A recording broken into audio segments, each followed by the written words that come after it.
bet pagrindinis triukšmo šaltinis bus pagrindiniuose keliuose. Tai yra, apie kuriuos šiandien jūs mažiausiai kalbate ir dėl kurių mažiausiai pergyvenate. Mes savo rašte prašėme jūsų svarstyti alternatyvą Kelyno ir depo iškėlimą link Karmėlavos oro uosto ir Lezo. Tai yra maždaug apie 8 km į šiaurę, o jeigu nėra galimybės spręsti ir rajoninio kelio uždarymo, atliekant kitokius kažkokius sprendinius, kelti ir pačią Vėžę į miškingą teritoriją.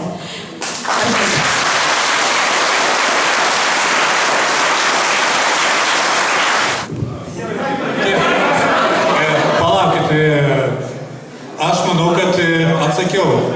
Į jūsų pastabas bus atsižvelgta papildant poveikio aplinkai vertinimo ataskaitą. Jūs neatsakėte mūsų klausimą, nes mes klausėme ne dėl ataskaitos papildymo ar jos vertinimo. Šiandien jūs mums pateikėte kitus sprendinius. Ar jūs paruošėte kitus sprendinius? Tai yra projektavimą pačios Vėžės miškingose teritorijose ir projektavimą Kelyno ir depo 8 ir tolimesnėse kilometruose į šiaurę. Ar jūs atlikot tokius techninius darbus?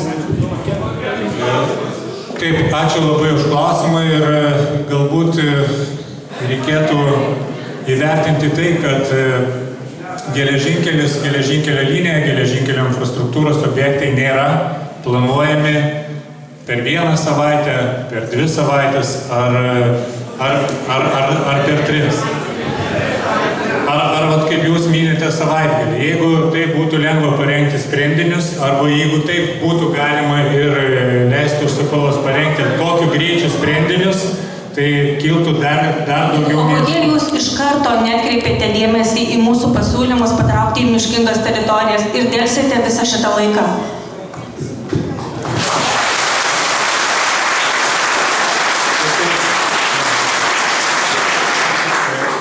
Kaip ir minėjau, dar kartą galiu priminti, kad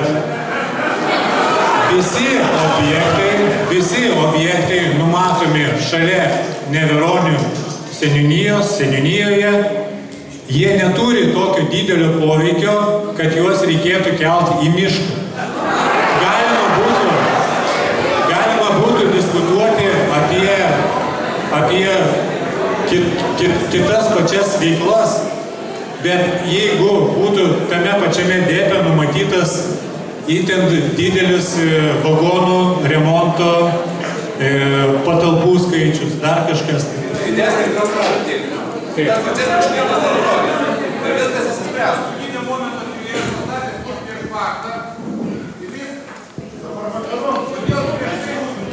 Tai kad jūs suprastumėte tą kainą kalbą. Jūs šiandien esate pasipiktinę esamą situaciją. Aš noriu paklausti, pas vieną Seimo narį ir pas kitą Seimo narį. Balsavote už biudžetą šių metų? Noriu paklausti, kiek pinigų Seimas, kuris pritarė jūsų siekiam, numatė rekonstrukcijai geležinkelio? Nulis, kiek praeitoj kadencijoj Seimas numatė?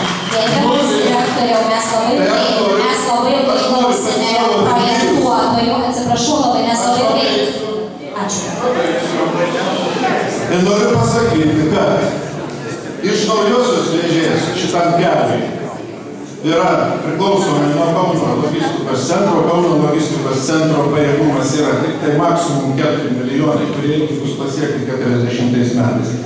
Performavimo šitie kalniukai yra tik tai tam ir daroma. Tai čia praeis tik tai 4-5 poros traukinių per parą. Projektiniam maksimaliam galingumui. Visa kita eis tranzitu. O tranzitų projektuojama ir reikalavimai nustatomi tiek europiniai, tiek Lietuvos yra žymiai aukštesni negu šitai Vėžei, kuria šiandien važiuoja tranzitas. Ir didžioji dalis, daugiau kaip 90% krovinių važiuos tranzitų magistraliniu keliu, kurio mes niekur nenukreipsim į šalį. Ačiū už dėmesį ir kantrybę. Aš dirbu šitą darbą. O sakykite, Kelis kartus daugiau negu jūsų seniūnai.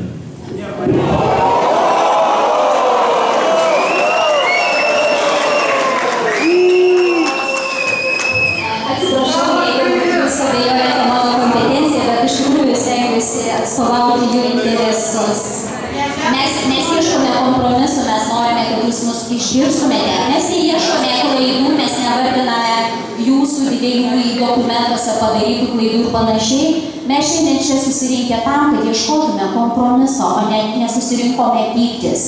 Jeigu mes būtume nusprendę bendruomenę pykti, šiandien su šakėmis stovėtų turbūt prie jūsų.